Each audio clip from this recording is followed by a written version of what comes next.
25শে বৈশাখ রবীন্দ্র জয়ন্তী। সুপ্রিয় দর্শক, এই 25শে বৈশাখকে ঘিরেই সাজিয়েছি আমরা আজকের আমাদের এটিএন মিউজিক। আর আমাদের এটিএন মিউজিকে আছেন দারুণ একজন সঙ্গীত শিল্পী, যার কথা যতই বলবো ততটাই কম হবে, কারণ তিনি একাধারে অনেক গুণে গুণান্বিত। গল্পের মাঝেই তার সমস্ত পরিচয় তুলে ধরবো আপনাদের সঙ্গে, আর এখন পরিচয় করে দিচ্ছি তার নামের সাথে। আমাদের সঙ্গে আছেন নির্ঝর চৌধুরী। নির্ঝর চৌধুরী একাধারে গীতিকার, সুরকার এবং মিউজিক কম্পোজার। সেই সাথে তিনি কল্পতরুর প্রিন্সিপাল হিসেবে আছেন। ছায়ানটে ছিলেন অনেক দিন শিক্ষক হিসেবে। বর্তমানে কল্পতরু নিয়ে ব্যস্ত এবং মিউজিক নিয়ে অনেক কাজ করছেন। জানবো সেই কথাগুলো, থাকবেন আপনারা আমাদের সঙ্গে। নির্ঝর ভাই, আপনাকে আমন্ত্রণ জানাচ্ছি আমাদের এটিএন মিউজিক অনুষ্ঠানে। কেমন আছেন? ভালো আছি, তুমি কেমন আছো? ভালো আছি, আপনাকে পেয়ে ভালো লাগছে। 25শে বৈশাখ কবিগুরু রবীন্দ্রনাথ ঠাকুরের জন্মজয়ন্তী। এই সময়টা আসলেই আমরা সবাই মিলে কিন্তু রবীন্দ্রসঙ্গীত নিয়ে খুব চর্চা করি, যা বছরের অন্যান্য সময় দেখা যায় না। এই বিষয়টা নিয়ে আপনি কি বলবেন, প্রথমেই জানতে চাই। এটা নিয়ে আসলে সবসময় বলে আসি, বিশেষ করে যখন এই 25শে বৈশাখের আগে অনুষ্ঠানগুলো করি, যে এটা ঠিক যে কবিগুরুর জন্মদিন কিংবা তার মৃত্যুদিনগুলোতে বিশেষ আয়োজন থাকবেই, কিন্তু একই সাথে কিন্তু সারা বছর ধরে এখনও যদিও কিছু চ্যানেলে হচ্ছে, সকালে গানের অনুষ্ঠান হচ্ছে, কিন্তু অন্য সব ক্ষেত্রে শুধু সকাল না, রাতের অনুষ্ঠান, সন্ধ্যার অনুষ্ঠান এবং বিভিন্ন স্টেজ প্রোগ্রামে কিন্তু রবীন্দ্রনাথের গান, পঞ্চকবির গানগুলোকে আরও বেশি করে উৎসাহ দেওয়া উচিত, আমার যেটা মনে হয়। সত্যি তাই। আমরা কিন্তু আরেকটা জিনিস খুব লক্ষ্য করছি, একটা সময় ছিল যখন কবিগুরুর গানগুলোতে নাটকে, সিনেমাতে আমরা দেখতাম। বর্তমান সময়ে নির্দিষ্ট কিছু নাটকে দেখতে পেলেও সিনেমাতে কিন্তু একদমই যাচ্ছে না। এই বিষয়ে আপনার কি মতামত আছে? এটা হচ্ছে আমার যেটা মনে হয়, এটা আসলে যারা প্রযোজক এবং পরিচালক তাদের দূরদর্শিতার অভাব। কারণ একসময় আমরা দেখেছি প্রচুর চলচ্চিত্রে কিন্তু অনেক সুন্দর করে রবীন্দ্রনাথের গান ব্যবহার করা হতো এবং ভীষণ ভালো লাগতো, কিন্তু কারণ রবীন্দ্রনাথের গানের বাণী যত গভীর সেটা কিন্তু আসলে বলার কোনো অপেক্ষা রাখে না। তারপরে এখন সময়ের ব্যবধানে কমে আসলো একটু একটু করে, এবং এখন আমরা কিছু নাটকে দেখি মাঝে মাঝে হয়তো ব্যবহার করা হচ্ছে, কিন্তু চলচ্চিত্র খুব কম। পাশের দেশের চলচ্চিত্র কিন্তু প্রচুর আমরা দেখি ব্যবহার করা হচ্ছে রবীন্দ্রনাথের গান, এবং খুব সুন্দরভাবে।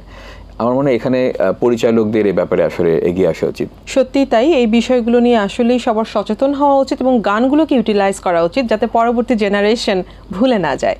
এবার আসি রবীন্দ্র জয়ন্তী উপলক্ষে আপনাদের কিন্তু বিশেষ কিছু অনুষ্ঠান থাকে অথবা আপনাদের কিছু প্রোগ্রাম থাকে। এবারে আপনারা কি কি করছেন? এবারে অনেক কিছু আসছে, আমার মোটামুটি 3টা মিউজিক ভিডিও আসছে।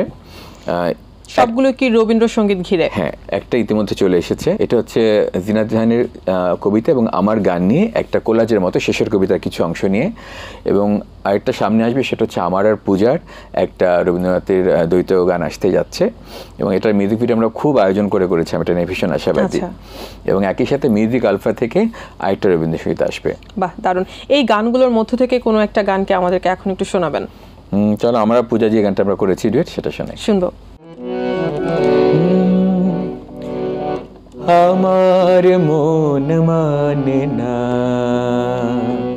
দিন রজনী, আমার মন মানে না আমি কি কথা সরিয়া এতন ভরিয়া পুলক রাখিতে না রে, ওগো কি ভাবিয়া মনে এ দুটি নয়নে উথলে নয়ন বারে, ওগো সজনী আমার মন মানে না।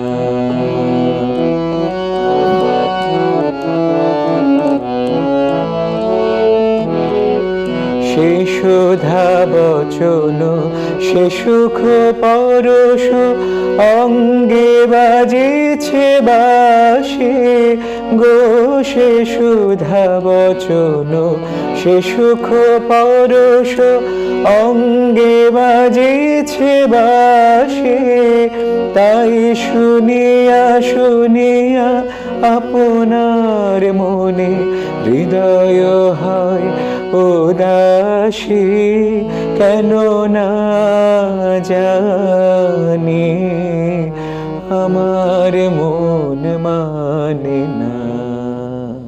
বাহ, স্নিগ্ধতা মন ছুঁয়ে গেল। বাংলাদেশ রবীন্দ্রসঙ্গীত শিল্পী সংস্থার আপনি একজন এক্সিকিউটিভ মেম্বার, সেখানে প্রতি বছরই রবীন্দ্র জয়ন্তী উপলক্ষে কিছু বিশেষ কার্যক্রম থাকে। এবারে আপনারা কি কি কাজ আনছেন বা কি ধরনের উৎসব করছেন? এবারে 25শে বৈশাখ উপলক্ষে আমরা 2 দিনব্যাপী উৎসবের আয়োজন করেছি। এতে বাংলাদেশের বিভিন্ন অঞ্চল থেকে সব শিল্পীরা আসছেন এবং পারফর্ম করবেন, এবং এটা আয়োজিত হচ্ছে ধানমন্ডির ইউল্যাব অডিটোরিয়ামে। সেটা কি সবার জন্য উন্মুক্ত? সবার জন্য উন্মুক্ত। 9 তারিখ এবং 10 তারিখ বিকেল 4টা থেকে রাত পর্যন্ত সবাই আসতে পারবেন। বাহ, দারুণ। কবিগুরুর প্রায় 2232টি গান রচনা করে গেছেন, সেখান থেকে কিন্তু কিছু সংখ্যক গানই আমরা শুনতে পাই। অনেক গান আছে যে গানগুলো কম শ্রুত। এই বিষয়গুলো নিয়ে আপনারা কি কাজ করছেন? এটা আমরা সবসময়, মানে আমি বিশেষ করে চেষ্টা করি যে গানগুলো কম পারফর্ম করা হয় এবং শ্রোতারা কম শুনেছেন সেগুলোর প্রতি অনুষ্ঠানে 2-1টা গান তার মধ্যে রাখার, একটু কম শ্রুত গান শোনানোর। এবং এটা আসলে দরকার এই কারণে অনেকে দেখা যায় যে আমরা যখন গাইতে যাই কোথাও, তো ঘুরে ফিরে দর্শকরা 100টা-150টার মতো গানের অনুরোধই করে। সত্যি তাই। এবং যখন কোনো চ্যানেলও গাইতে যায় তখন যদি একটু আনকমন গান গায় তখন তারা বলে যে ভিতর থেকে যে না একটু পরিচিত গান গান, কিন্তু তার মাঝখানেও কিন্তু একটু কম শ্রুত গান শোনানো উচিত, কারণ আমরা যদি না গাই তাহলে কিন্তু দর্শক শ্রোতা সেই গানগুলো সম্পর্কে জানতে পারবে না, গানগুলো হারিয়ে যাবে। গল্পের এই সময়টাতে এমন একটি গানকে এখন শুনবো যে গানগুলো আমরা কম শুনেছি। ঠিক আছে, চলো তাহলে সেরকম একটি গান শোনাই, শুনবো, যেটা একটু কম শ্রুত। এটা বৈশাখ মাস এবং প্রচন্ড গরম, কিন্তু সত্যি তাই। তো বৈশাখের একটা গান আছে রবি ঠাকুরের, সেটা শোনাই। শুনবো। দারুণ অগ্নি বানে রে, দারুণ অগ্নি বানে রে, হৃদয় তৃষায় হানে রে হানে, দারুণ অগ্নি বানে রে, দারুণ অগ্নি বানে রে, রজনী নিদ্রাহীন দীর্ঘ দগ্ধ দিন, রজনী নিদ্রাহীন দীর্ঘ দগ্ধ দিন, আরাম নাহি যে জানে রে জানে, দারুণ অগ্নি বানে রে। ভয় নাহি ভয় নাহি ভয় নাহি, গগনে রয়েছে চাহে চাহে, ভয় নাহি ভয় নাহি ভয় নাহি, জানি ঝঞ্ঝার বেশে দিবে দেখা তুমি এসে, একদা তাপিত গানে রে গানে, দারুণ অগ্নি বানে রে, দারুণ অগ্নি বানে রে। বাহ, কবিগুরুর দূরদর্শিতার কারণেই আমরা এই গানগুলোকে আসলে পেয়েছি। এত সুন্দর করে যে গানের কথাগুলো তিনি লেখেন সাধারণ মানুষের বোঝার ক্ষমতার বাইরে, এবং এই গানগুলো নিয়ে যখন আমরা চর্চা করি বা এই গানের গল্পগুলো যখন আমরা জানতে পারি তখন বুঝতে পারি গানটাতে কি বলা হয়েছে। এই যে কবিগুরুর প্রতিটা গানের পেছনে বেশ একটা স্টোরি থাকে, সেই স্টোরিগুলোকে কি আপনারা সংরক্ষণ করছেন কিনা বা করেন কিনা? এগুলো সংরক্ষণ করা আছে, বিভিন্ন ব্যাপারে গবেষণা প্রচুর হয়েছে পুরো বিশ্ব জুড়েই, এবং এগুলো সব লিপিবদ্ধ আছে। কারণ রবি ঠাকুর কিন্তু ভীষণভাবে দূরদর্শী একজন মানুষ ছিলেন। উনি তার জীবদ্দশায় কিন্তু তার স্বরলিপি করে গেছেন যেন গানের সুরকে বিকৃত করতে না পারে, এবং প্রতিটা গানের পিছনের ইতিহাসও কিন্তু কারো না কারো কাছে লিপিবদ্ধ ছিল, তো এইগুলো কিন্তু পাওয়া যায়। বর্তমান সময়ের যে জেনারেশন গান করছে, রবীন্দ্রসঙ্গীত চর্চায় আসছেন বা যারা ইচ্ছা পোষণ করছেন, তাদের মধ্যে কতটুকু আপনি আগ্রহ দেখতে পাচ্ছেন? রবীন্দ্রনাথের গান শেখার আগ্রহ সবসময় নতুন প্রজন্মের ছিল, তবে যেটা হচ্ছে এখন তো আসলে খুব অস্থিরতার যুগ, ইন্টারনেটের যুগ। এখন আগে গান হতো 5 মিনিট 6 মিনিট, এখন গান 2 মিনিট 2.5 মিনিটে চলে আসছে, এবং এখন আগে 2টা অন্তরা 3টা অন্তরা গান ছিল, এখন একটা অন্তরাতে গান শেষ হয়ে যায়। মানে হচ্ছে সবাই এগুলো খুব অস্থিরতার মধ্যে আছে, কোনো কিছুতে বেশিক্ষণ মনোযোগ রাখতে পারে। কিন্তু আমরা রবীন্দ্রসঙ্গীত কিন্তু পেয়েছি 5 মিনিট 7 মিনিট এবং কোনোটা 10 মিনিটও আছে, অনেক বড় বড় গান আছে। তো এই কারণে এখন যেটা শেখার ক্ষেত্রে ওই দীর্ঘমেয়াদী, যে গান সঙ্গীত সাধনা একটা দীর্ঘমেয়াদী ব্যাপার যে কোনো ক্রিয়েটিভ মাধ্যমেই, তো সেটার আগ্রহ একটু কম দেখা যায়। কিন্তু অস্থিরতা, কখন আমি গান করব, কখন গান ছাড়বো ফেসবুকে, ইউটিউবে, টিকটকে, তো সেটা একটা সমস্যা। এই কারণ একটা জিনিস বিশেষ করে রবীন্দ্রনাথের গান পারফর্ম করতে হলে দীর্ঘদিনের শিক্ষা দরকার, বোধ দরকার, তারপরে আসলে গানগুলোর অর্থ বোঝা যায়। যেহেতু আপনি ছোটবেলা থেকে গান করছেন এবং আপনি রবীন্দ্রসঙ্গীত নিয়ে দীর্ঘদিন ধরে কাজ করছেন, আপনার দায়বদ্ধতা থেকে রবীন্দ্রসঙ্গীত বিকৃত যেন না হয়, এর জন্য নেক্সট জেনারেশনকে আসলে কি বলতে চান বা কি বলার আছে? এই ক্ষেত্রে যেটা বলার আছে যে আসলে এখন তো গান খুব সহজেই পাওয়া যায়, ইউটিউবে আমি গান শুনে শুনে তুলে ফেলছি, গেয়ে ফেলছি, কিন্তু সেই গানটা আসলে যিনি গাইছেন সেটা অথেন্টিক সুরে কিনা, একদম স্বরলিপি অনুযায়ী আছে, সেটা তো আসলে না শিখলে জানার কোনো উপায় নেই। তো এই কারণে কোনো গান যদি কেউ শিখেও ফেলে কিংবা শুনে শুনে গায়, তবে তার আগে যারা রবীন্দ্রসঙ্গীতের চর্চা করছে, যারা শিক্ষক আছেন, তাদের সাথে যেন কনসাল্ট করে তাদের কাছ থেকে জেনে যেন সুরটা জেনে পারফর্ম করেন। আচ্ছা, আপনি কিন্তু বলছিলেন যে আপনার 3টি গান আসছে, তার মধ্যে একটি গান কবিগুরুর শেষের কবিতা এবং আরো কিছু কথা নিয়ে গান এবং শেষের কবিতা কিছু অংশ মিলে একটা কোলাজের মতো একটা গান। এই গানটার বিষয়ে আসলে একটু জানতে চাই, এই যে নতুনত্ব, এই নতুনত্বর বিষয়টা মাথায় কিভাবে আসলো? আমি আসলে সবসময় তুমি দেখবে আমি প্রথম থেকেই যখন কাজ করি মিউজিক অ্যারেঞ্জমেন্ট কিংবা কম্পোজিশন, যে আমি চেষ্টা করি যে নতুনত্ব কিছু দেওয়ার জন্য কি করা যেতে পারে। তো এই কাজটিতে আমার সাথে করেছে জিনাত জাহান, আবৃত্তি শিল্পী, উনি আমেরিকা প্রবাসী। তো কি কাজ করা যখন আলোচনা হচ্ছে যে গান কবিতা একসাথে করে কি করতে পারি, তখন বললাম যে আসলে একটা গান একটা কবিতা মিলে তো এটা খুব কমন, অনেকেই করে, অনেকেই করছে।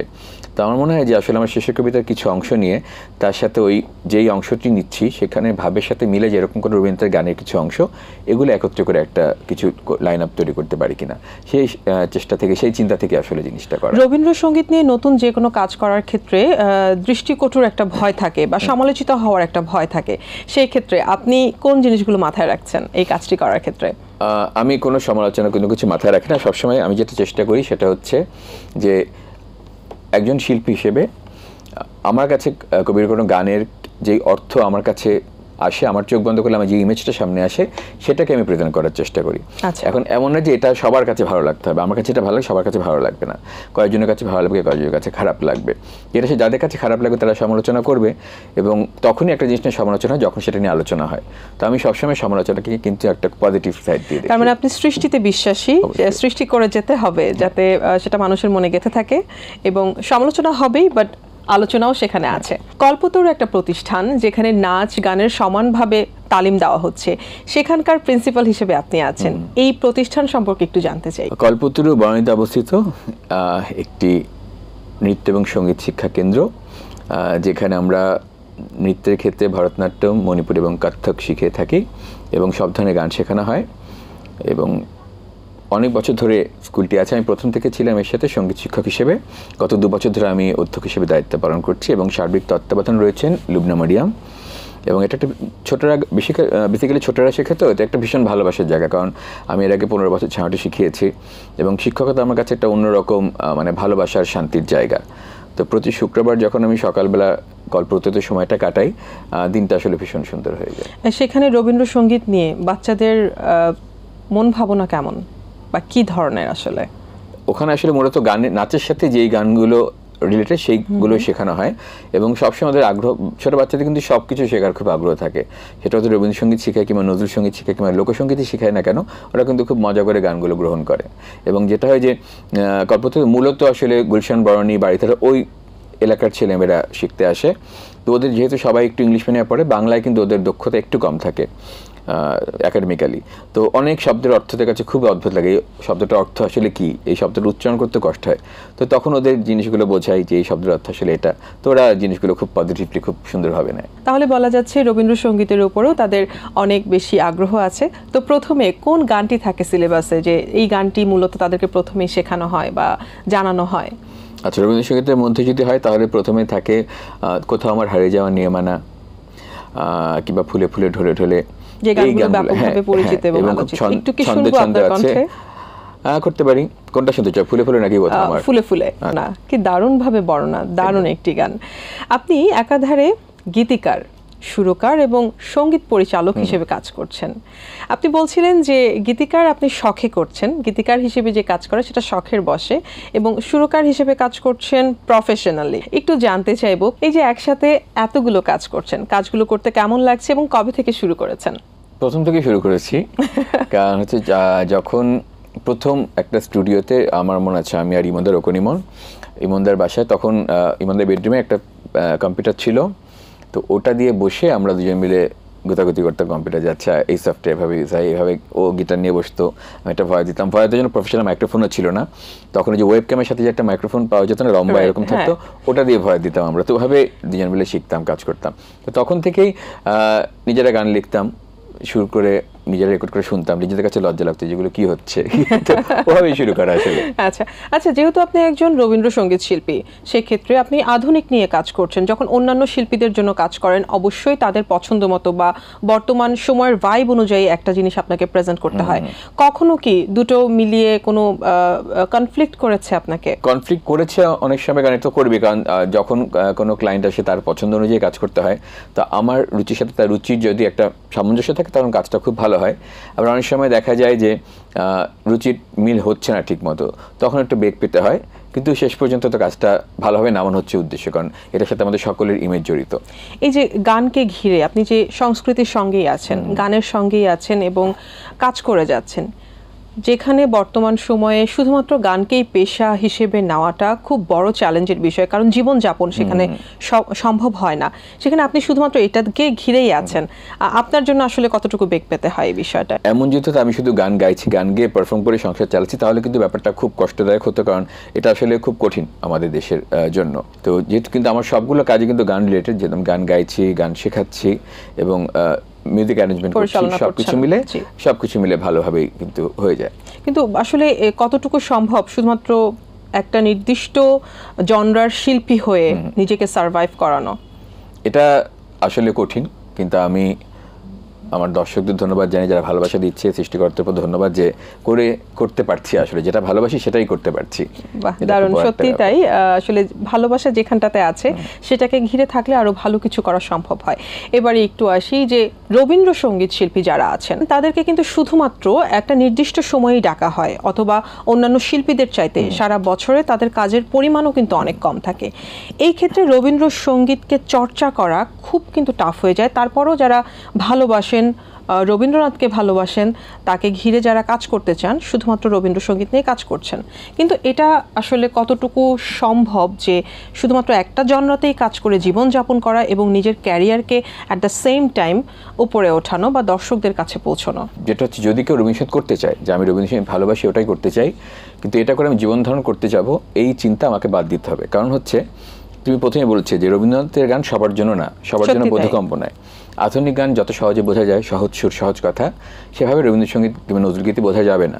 তো যেটা সহজে সবার কাছে বোধগম্য নয়, সেটা অবশ্যই একটি বিশেষ শ্রেণীর মানুষই শুনবে, যারা উচ্চশিক্ষিত এবং উচ্চরুচি সম্পন্ন।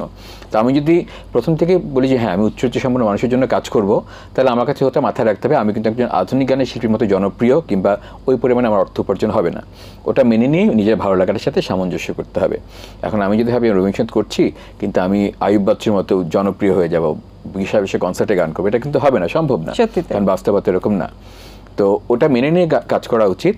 এবং এখন যারা কাজ করছে, আমি ভাগ্যবান যেরকম গুটি কয়েক শিল্পী রয়েছেন রবীন্দ্রসঙ্গীতে যারা আসলে গান করতে পারছেন, রবীন্দ্রনাথের গান শুধু গানই করছেন, আর বাকি বেশিরভাগই আসলে হয়তো কোনো শিক্ষকতার সাথে জড়িত কিংবা চাকরি করছেন, ব্যবসা করছেন, সাথে ভালোবাসা, প্রচন্ড ভালোবাসা থেকেই রবীন্দ্রনাথের গানটা করছেন। তার মানে শুধুমাত্র একটা জনরাতে থেকেই আসলে আমি ফেমাস হয়ে যাব, এই ধরনের চিন্তা ভাবনা থেকে দূরে থাকতে হবে, ভালোবেসে কাজটা করতে হবে। ফেমাস আসলে ভালো গাই দেখি ফেমাস হবো তা কিন্তু না, আসলে সত্যি তাই, এটা খুবই আসলে আনসার্টেন একটা ব্যাপার। সত্যি তাই। এবারে যদি একটু বলি যে রবীন্দ্রসঙ্গীতের মিউজিক ভিডিও কিন্তু আমরা অন্যান্য গানের তুলনায় কম দেখতে পাই। আসলে আমাদের বাংলাদেশে যত শিল্পী আছেন তাদেরও শখের বশে একটা গান যদি উনি কভার করেও থাকেন, সেটার কিন্তু আসলে মিউজিক ভিডিওটা নাই। কিন্তু আপনাকে দেখেছি আরো গুটি কয়েকজন আছেন যারা মিউজিক ভিডিওর উপর জোর দিচ্ছেন। তো রবীন্দ্রসঙ্গীতের মিউজিক ভিডিওর কেন প্রয়োজন আছে বলে আপনি মনে করেন? প্রয়োজন ভিডিও এই কারণে আছে, কারণ এখন তো আসলে ভিডিও প্ল্যাটফর্ম ছাড়া শোনার কোনো মাধ্যম নেই।